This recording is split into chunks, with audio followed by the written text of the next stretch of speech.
trombini sono strumenti folcloristici che oramai hanno 300 anni in Lessinia. Rappresentavano la storia dei nostri avi, che erano un oggetto di festa, un oggetto di folklore e di allegria. Un trombino si costruisce con un grosso albero di noce che abbia una piccola curvatura per avere l'impugnatura per lo sparo, no?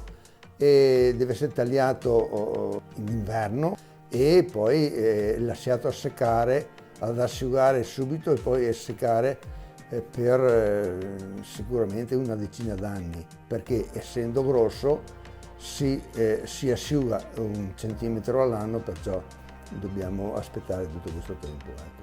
Quando il legno è pronto si prepara la canna, si mettono delle fasce per tenere la canna, la maniglia, eccetera, il cane per la percussione e poi la fase di rifinitura con delle cisellature, con delle lavorazioni particolari, insomma, che queste possono essere richieste dal committente per ricordare un suo evento, una sua storia. I componenti del gruppo folcloristico, ognuno ha il suo trombino decorato a piacere e questo se lo tiene in casa come decorazione, ma anche lo usa facendo queste manifestazioni, insomma, ecco.